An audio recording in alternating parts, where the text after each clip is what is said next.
Hello people of YouTube, my name is Brad, this is my channel Anime Orange, and this week in 3D Metal model news. Over the past few days, Metal Earth has announced 2 more models, put them on their coming soon page. And of the 2, the one that I'm probably the most excited about, might surprise you a little, is actually the Space Shuttle kit. Very excited about that. Not only do we have the Space Shuttle, we have the entire launch assembly with stand to put together. That's fantastic. I love this. I have been waiting for this, and I didn't even quite realize it.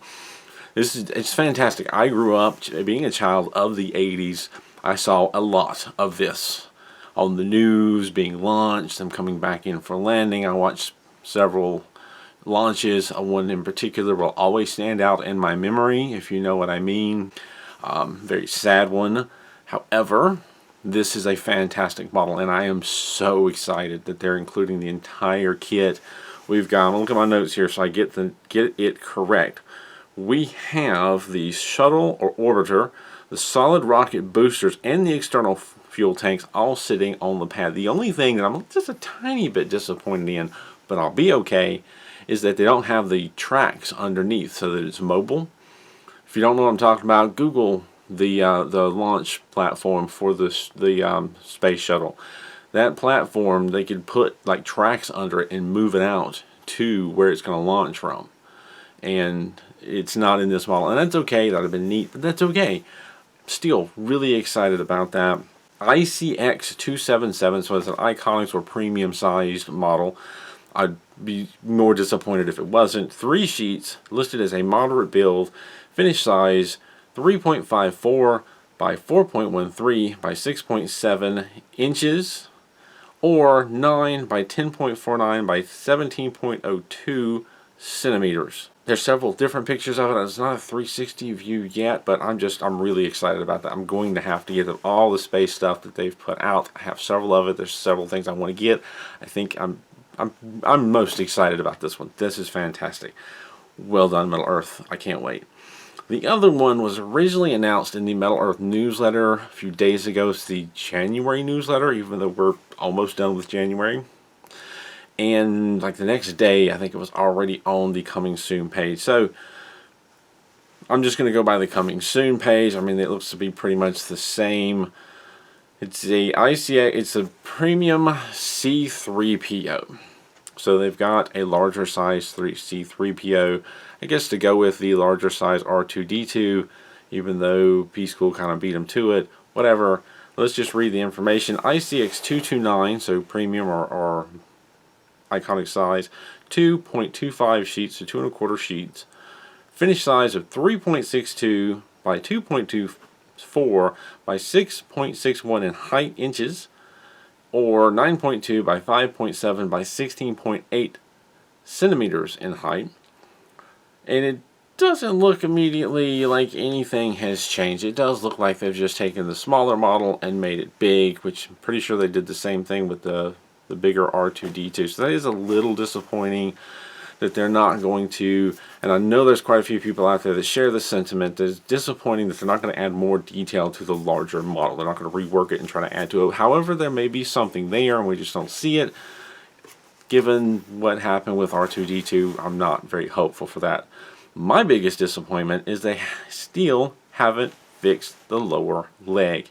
And I myself did not know this at one point. It was very much called out on YouTube because I didn't know. But the original C3PO from the original trilogy had a silver lower half of one of his legs.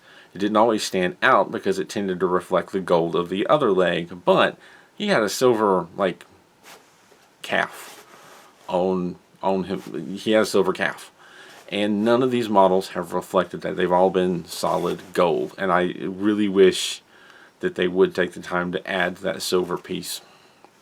I think there's even been a few people that have bought the smaller model and bought a silver knockoff and basically did that themselves. Made the leg portion, lower leg portion out of silver. I thought about doing it myself, but just never did. I don't even know if you can find these silver knockoff anymore. But anyway. So yeah. There's a lot of mixed feelings about that, from hey, that's exciting, we've got one to go with the bigger R2-D2, to alright, fine, here's my money, all the way down to why did they bother, you know, why do we need a bigger one? Some people definitely want the bigger one. I'll probably buy it. I've honestly already got the P-School version. I just haven't gotten to it yet. But yeah, those are the two new models coming soon. Don't know when they'll actually be out, but hopefully not too much longer. So excited for that space shuttle. And we're still waiting on the Mandalorian. There's no denying it. The Star Wars models are very much a money maker for Middle Earth. Though I know some people are getting kind of tired of them. Now going back to the newsletter. Aside from the C-3PO announcement, which, you know, was just put on their page a day or so later anyway, we have the latest Middle Earth challenge, Middle Earth Goes Hollywood. For your chance to win the gift of Middle Earth and be featured in our next newsletter, send marketing@fascinations.com a creative photo of your Middle Earth models reenacting a scene from one of your favorite movies. Rules when submitting your image include your full name, mailing address, and name the movie you base the scene after. Most importantly, have fun. Deadline February 18th, 2021. Congrats to the winners of last month's challenge. We have pictures from Carl Carroza. It's the Apollo CSM and LM with a very colorful background. And Frank Fisher, who put Insight Mars lander on a rocky sort of Mars-like surface and displayed the Insight logo in front of it. So congratulations to Carl and Frank for being the winner of the previous Middle Earth challenge. I think that's pretty cool, the whole Hollywood thing. I actually have a couple of things that I could submit if I wanted to, but I'm not going to.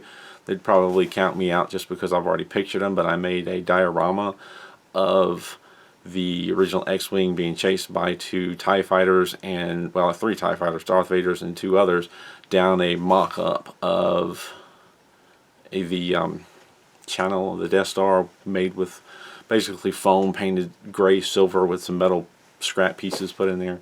And I also did a really quick thing where I built the Golden Gate Bridge and took a piece of styrofoam and painted it blue and laid the Klingon bird of prey and took a piece off of one of the whale off of one of the books, I think, and put it on there to kind of recreate the Star Wars For the Voyage Home, where the end of the movie the ship crashes into the bay and, you know, save the whales, or not, you know, release the whales and save the planet and so on and so forth. But anyway, yeah, some things. I'm just kind of running my mouth here. Not going to enter. I've got enough models as it is. Let somebody else have a chance. Moving on from that, I don't see anything new from P-School, however, and someone else pointed that one of these out. The Phoenix Festoon vehicle and the Windbreakers ship are now on Aliexpress. So go look on your favorite store or look around Aliexpress. You should be able to find them out there now. They're for sale. And I didn't see anything new on MU's site, but there is some models that showed up, and I mentioned them. I think they were New Year's scene models was the only information I got, and you go to the page, there's just nothing there. It appears that they've shown up on AliExpress in a few different places, and the descriptions all seem to be pretty much the same, which is a bit confusing because they have them listed individually, but if you click on the individual ones, they're all available under the same listing, and the pictures get confusing. So hopefully I'm not mixing this up. But we have the Jewelry from the God of Wealth model is what I got. Don't know how accurate that English name is. It's a 5. Now, the difficulty is confusing. You go into the description, it starts off by saying 5-star difficulty level. This model is a 5-star difficulty level.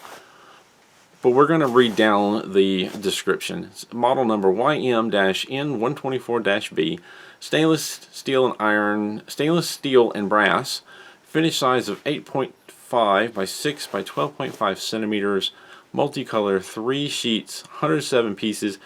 The degree of difficulty is 2 stars. So at the top it says 5, but then down below it says 2-star difficulty. So not sure what's going on there. And those models seem to be ranging around $23 to $25. Again, it's kind of confusing because they are all listed in one listing, even though they're separate. It's weird. It's an AliExpress thing. I've seen it before. The other one that I found is 4 of them. We've got Happy Sweet Dumpling. It's YMN124-D. So they all have the same model number. It just seems to be the end letter is different. This one's -D, but also stainless steel and brass. Finish size of 4.8 by 5.7 by 11.5 centimeters. 5 sheets, 110 pieces. It's either 2 or 5-star difficulty. Again, it's the top. It says this model is 5-star. Later on down, it says 2-star, somewhere around $23, $25. We have the Blessed Rabbit Lantern Building, which is the model number -A, stainless steel and brass. Finish size 5.1 by 5.9 by 11.8 centimeters. Multicolor, 4 sheets, 80 pieces. And then it says 2 out of 5 stars, around $23, $25. And the Good Luck Couplets building is, I think, exactly what it said. -3 model number. Stainless steel and brass. Multicolor. Finish size of 5 by 6 by 10.8 centimeters. 4 sheets, 66 pieces. So not a whole lot of pieces, but somewhere between. Now this says 3 of 5 stars at the bottom, but 5-star difficulty at the top. So I'm not sure what's going on with that conflicting difficulty. Going by the number of pieces, I wouldn't think they're that 5-star difficulty, but then we're still 5 out of what? Because they don't say out of how many stars. Is it 5 out of 5 or 5 out of 7? Because 5 out of 7 is not that bad. But 5 out of 5 would be, like, you know, really bad. I don't know. I'm going to put some links to a couple of the stores that I found those in. It's New York Model Store and Funny Model Store, and you can go check it out for yourself if you're interested in more of those architectural models. When I first saw those, I just kind of put my hand in my head and went, oh, look, there's more of these models that look almost the same, and I don't know where I'm at. But then I remembered I have talked about them, or at least mentioned them, because the MU site still has them, but when you click on them, the page is pretty much blank. So those listings are all the information that I have. And that pretty much brings us to the end of what's new this week. There's not a whole lot new to talk about, other than just to kind of go on about the fact that they're coming out with another version of another C3PO. There is really a lot of people that are on different sides of the fence about that model. And I did notice a few people mention in comments some models they want to see the lightsabers have come up again. And I really like that idea. Metal Earth, if you're listening, what about, and I know I'm not the only one to talk about this, what about making models of the lightsabers? There were so many different lightsabers in the franchise, and we don't have models of those. There's so many people have made models of the ships, so many people have made models of the droids. Give us some models of the lightsabers, some nice sized ones, so, you know, we can, you know, not little teeny tiny ones, but some decent sized models of the detail. That would be fantastic. Luke's, Kylo Ren's, Obi-Wan, you know, there's so many. Anakin's, there's so many different models that you could browse. Ahsoka's, Darth Vader's, there's just so many. That would be fantastic. And I'm seeing more and more people saying, hey, this is what we want. So yeah, that's a direction that could be moved into, assuming the licensed people could, you know, have it. Tell me, are you excited about the, not just the new Star Wars model, but are you excited about the Space Shuttle kit? I think that's fantastic. I'm really excited. Yeah, tell me what you think about it in the comments down below, and maybe some other space type models you'd like to see, and we'll talk about that next week. I'm going to leave it at that. As always, thank you for watching. Thank you to my Patreon supporters for continuing to support this channel, and as always, keep on keeping on.